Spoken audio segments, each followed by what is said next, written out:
So I thought coming out of high school I was going to be a lawyer, so I studied law. Then I realized that I didn't really enjoy it.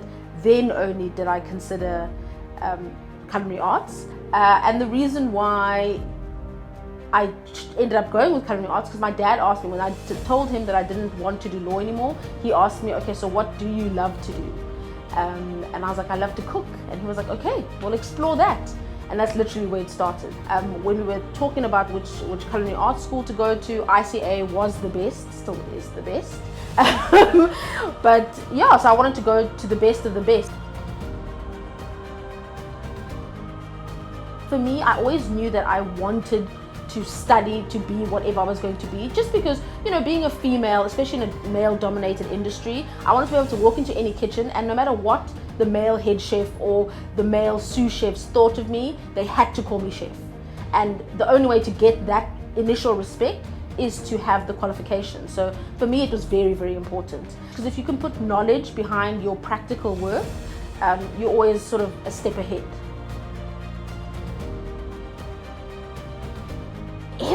Gosh, okay, I know now that it's called a croque madame, but back then it was just a toasted cheese and ham with an egg on top. I remember I was in primary school, I went and took out a cook by picture library book from the George Library, and I went home and I made this amazing sandwich, and I was like, oh, look at me, so fancy.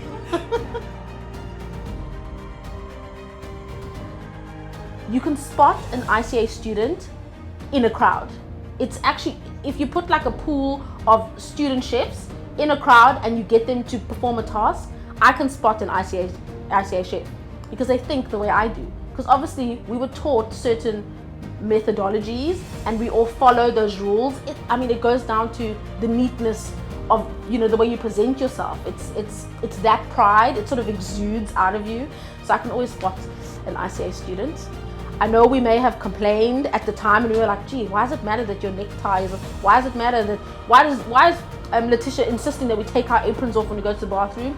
It all makes sense now. That's it. And a sense of pride in, you know, when you wear the uniform, you become the uniform. Does that make sense? And when you look your best, you do your best, and you stay neat and you stay tidy, and that's the difference. A sharp knife. I think that's a very, very obvious one. But yeah, a sharp chef's knife, and also a paring knife. They kind of go together. A spatula, yeah. A microplane. I love a microplane. A bit of zest in the end, a bit of parmesan vibe.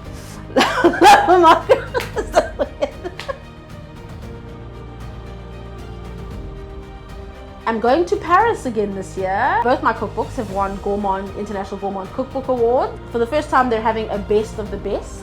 And my cookbook, Simply Zola, has been awarded a best of the best. I mean, is that even crazy? That's crazy, right? I'm very lucky. I'm very blessed. Very blessed that I do get to travel based on my career. So first and foremost, you have to be passionate about what you do.